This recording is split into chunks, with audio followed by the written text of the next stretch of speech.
Hello everyone, in this video I am going to talk about how to get loan on your LIC policy and what are the required documents, interest rates and its advantages over other loans. So let's get started. In order to get loan, you should have the running policy and policy bond should be there with you. LIC issues loan based on the policy surrender value and the loan amount will be around 85% of the surrender value. Here I have provided a comprehensive example.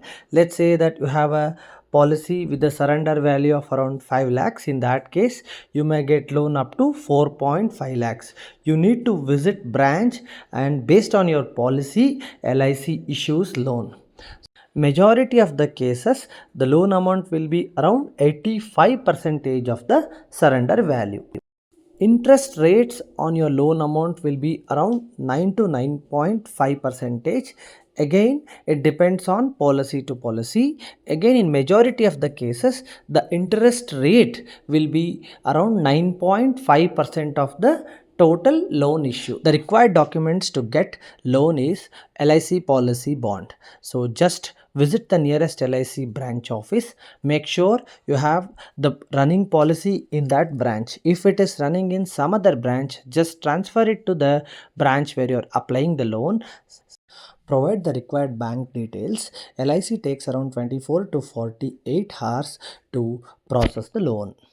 Now, looking at the repayment terms, you can pay the interest at year end only once, and the interest amount will be calculated based on a simple interest formula.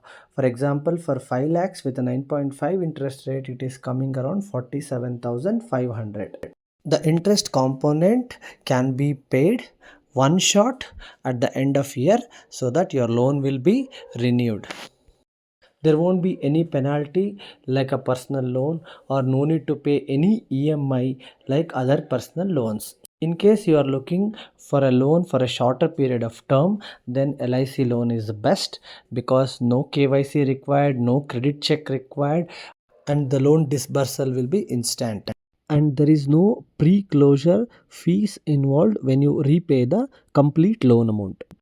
In case if you don't repay the loan, then LIC is going to recover the money with the pledged policy and you are not going to receive any benefits from LIC. I hope you guys found this video useful. If you have any queries, you can drop a note in the comment section. Thanks for watching.